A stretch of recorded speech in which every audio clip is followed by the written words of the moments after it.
बिस्मिल्लाहिर्रहमानिर्रहीम। अस्सलाम वालेकुम। Welcome to the Pearl of Wisdom. Viewers, आज मैं आपके लिए एक बहुत ही इंटरेस्टिंग सी वीडियो लेके आई हूँ। इस वीडियो में मैं आपके साथ कुछ ऐसी ट्रिक्स शेयर करूँगी।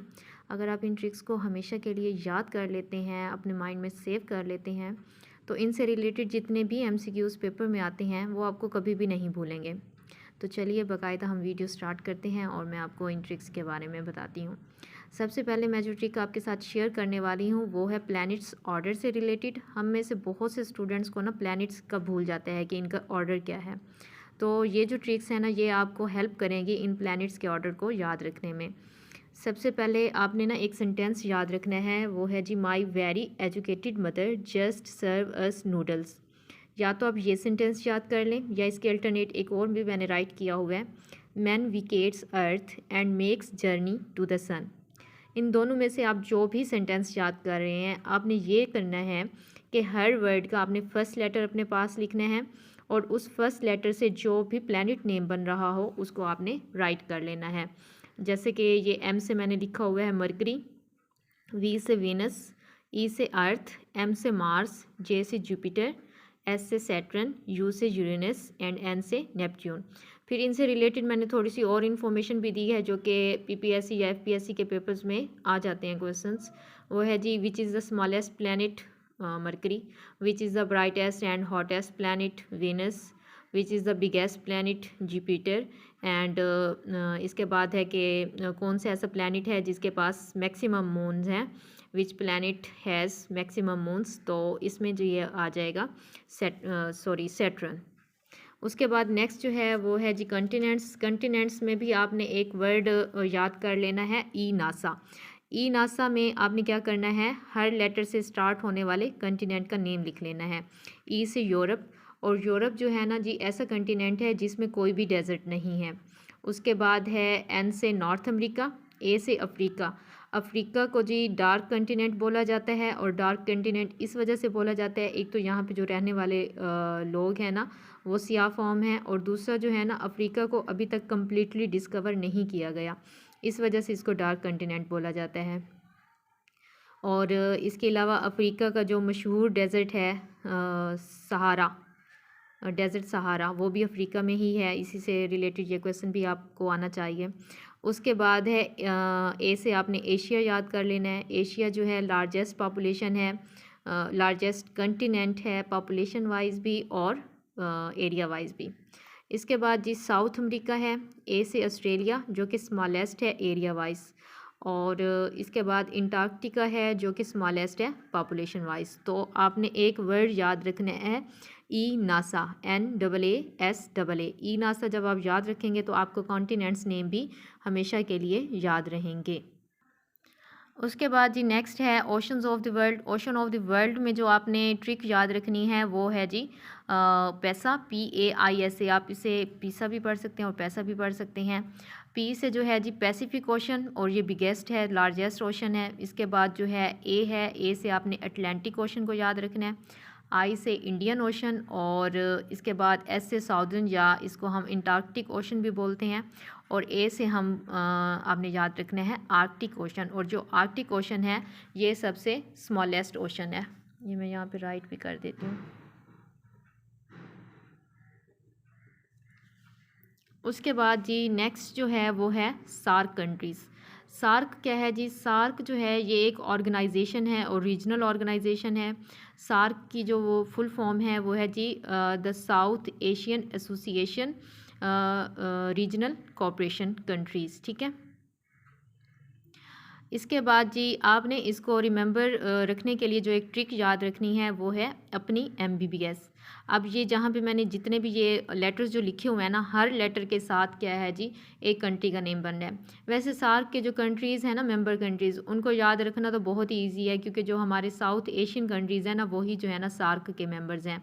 तो हमें पता है कि जनूबी एशिया में जी कौन कौन से मुल्क हैं, अफ़गानिस्तान है, पाकिस्तान, नेपाल, इंडिया, मालदीव, भूटान, बांग्लादेश, श्रीलंका।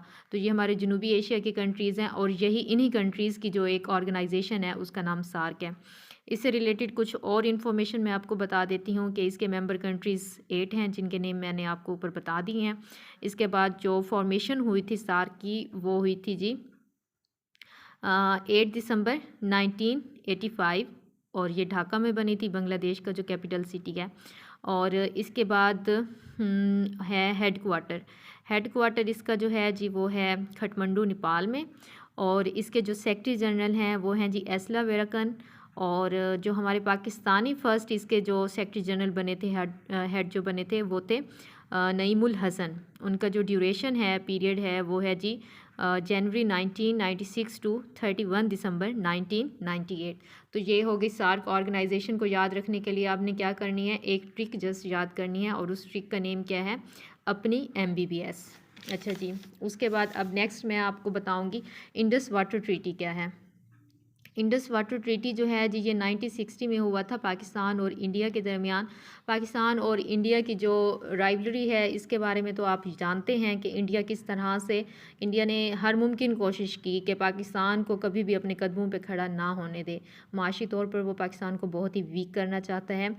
तो इसने बहुत बार पाकिस्तान का पानी भी रोकने की कोशिश की। अभी भी इवन के मतलब एक ट्रीटी मौजूद है और वर्ल्ड बैंक ने इसको जो है ना, इस ट्रीटी को पाकिस्तान और इंडिया के दरमियान ये साइन हुआ था, लेकिन फिर भी इंडिया अपनी मनमानियाँ करता है। तो इससे रिलेटेड मैं आपको थोड़ी सी इन्फॉर्मेशन ये बता दूँ कि इस ट्रीटी के थ्रू कौन कौन से रिवर्स पाकिस्तान के अंडर हैं और कौन से इंडिया के। पाकिस्तान के पास 3 रिवर्स आए थे, जो कि उसके लिए आपने एक वर्ड याद रखना है, IJC। आई से हो गया इंडस, जे से झेलम और सी से चनाब। और इंडिया के पास थे RBS, रावी, ब्यास, सतलज। यहाँ पे ना आपने करेक्शन कर लेनी है कि सी नहीं है, यहाँ पे एस है, रावी, ब्यास और सतलज। अच्छा जी, जब ये ट्रीटी हुई थी, इंडस वाटर ट्रीटी, उस वक्त पाकिस्तान के जो प्राइम मिनिस्टर थे वो अयूब खान थे, जो फील्ड मार्शल थे। और जो इंडिया के थे वो थे जवाहरलाल नेहरू, जो कि पंडित लाल नेहरू के बेटे थे। अच्छा जी, उसके बाद अब नेक्स्ट है, ये तो बहुत ही इंटरेस्टिंग क्वेश्चन है और आप अगर इसे याद रखते हैं तो बहुत से चीज़ें जो है ना आपको अकबर के दौर से रिलेटेड याद रहेंगी। इसमें ट्रिक आपने ये याद रखनी है कि बुआ ने 5 साल आगरा, इलाहाबाद और लाहौर में इबादत की। इस ट्रिक में आपने यही करना है जैसे हम पिछली ट्रिक्स में किया है हमने, कि हर वर्ड का फर्स्ट लेटर आपने ले लेना है। अब जिस तरह से जी ये है कि बी से क्या है, बुलंद दरवाज़ा। बुलंद दरवाज़ा जो है ना, ये अकबर के दौर में तामीर किया गया था। उस दौर में ना एक जामिया मस्जिद बनाई गई थी फतेहपुर सीकरी, उत्तर प्रदेश, इंडिया में। तो उस मस्जिद का जो एक दरवाज़ा है ना, उसको हम बुलंद दरवाज़ा के नाम से याद किया जाता है। उसके बाद जी एक पंच महल है, ये भी अकबर के दौर में तामीर करवाया गया था और ये भी फतेहपुर सीकरी में है। उसके बाद सलीम चिश्ती का मज़ार है, वो भी फतेहपुर सीकरी में है और ये भी अकबर ने ही तामीर करवाया था। उसके बाद जी आगरा फ़ोर्ट है, आगरा फ़ोर्ट इंडिया में है, आगरा में। इलाहाबाद फ़ोर्ट है, ये इलाहाबाद इंडिया में है और 1583 में ये तामीर हुआ था। ये वो मोनूमेंट्स हैं जो अकबर ने तामीर करवाई थी। तो आपको ये हमेशा के लिए याद रहेगी अगर आपने इस लाइन को याद कर लिया कि बुआ ने 5 साल आगरा, इलाहाबाद और लाहौर में इबादत की। अब लाहौर का आपने L ले लिया तो लाहौर फ़ोर्ट बन गया, जो कि 1566 में बनवाया गया था। और ये पंजाब में जो है ना, ये फ़ोर्ट कहा जाता है कि ये वो वाहिद फ़ोर्ट है जो पूरी मुग़ल हिस्ट्री के बारे में, उनके आर्किटेक्चर्स के बारे में बताता है हमें। उसके बाद जी IK है, IK का मतलब है इबादत खाना, और इबादत खाना भी जो है ना एक मोनूमेंट है जो कि 1575 में तामीर हुई थी और ये फतेहपुर सीकरी, उत्तर प्रदेश, इंडिया में है। तो वीवर्स, ये थी हमारी आज की एक छोटी सी वीडियो। होप सो आपको ये अच्छी लगी होगी। इंशाल्लाह मैं इसका एक नेक्स्ट पार्ट भी बनाऊंगी जिसमें मैं ऐसे ही थोड़ी सी और आपको इंटरेस्टिंग सी इन्फॉर्मेशन दूंगी इंटरेस्टिंग वे में। और मेरे चैनल को लाइक करें, सब्सक्राइब करें, शेयर करें और कमेंट करना मत भूलिएगा। और अगर आप भी चाहते हैं कि किसी ऐसे टॉपिक पे वीडियो बनाई जाए जो आपका सजेस्ट किया हुआ हो, तो आप कमेंट बॉक्स में उसे राइट कीजिए। इंशाल्लाह मैं उस पर ज़रूर वीडियो बनाऊँगी। टेक केयर, अल्लाह हाफिज़।